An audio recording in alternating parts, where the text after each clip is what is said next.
நீங்க யாருமே எனக்கு தேவையில்லை. அன்பு, எனக்கு ஷாலினி மட்டும் போதும். டேய் அன்பு, ஏன்டா இப்படி சார், புரிஞ்சுக்காம ஏன் அப்படி இப்படி கத்திட்டு இருக்கீங்க? உள்ள ட்ரீட்மெண்ட் போயிட்டு இருக்கு. மேடம், நான் ஷாலினியை கொஞ்சம் பார்க்கணும். வெயிட் பண்ணுங்க சார், டாக்டர் சொல்லுவாங்க. வெயிட் பண்ணுங்க. Sorry sister.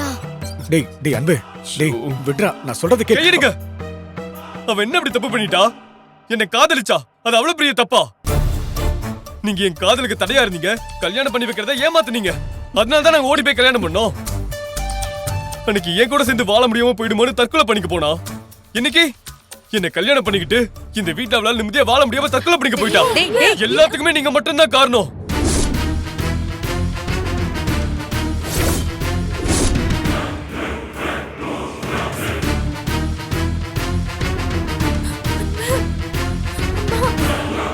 எங்க சூழ்நிலையும் எங்க பக்கம் இருக்கிற நியாயத்தை புரிஞ்சுக்கிட்டு எல்லாத்தையும் மறந்து மனசு மாதிரி எங்களை ஏத்துப்பீங்கன்னு நினைச்சா, ஆனா இவங்க அவளை வெறுத்து ஒதுக்கிட்டே இருக்காங்க.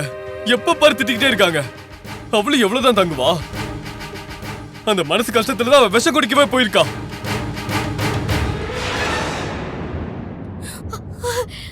சரி, நான் தெரியாம தான் கேக்குறேன். இதே ஷாலினியோட அம்மா தேவிய குடும்பப்படுத்தி இருந்தா உங்களுக்கு எவ்வளவு வலிச்சிருக்கும்? அன்பு, அதானே, அவங்களுக்கு உங்களுக்கும் பெரிய வித்தியாசம்லாம் இல்ல.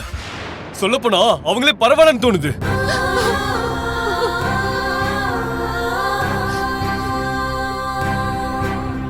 டேய் அன்பு, என்னடா?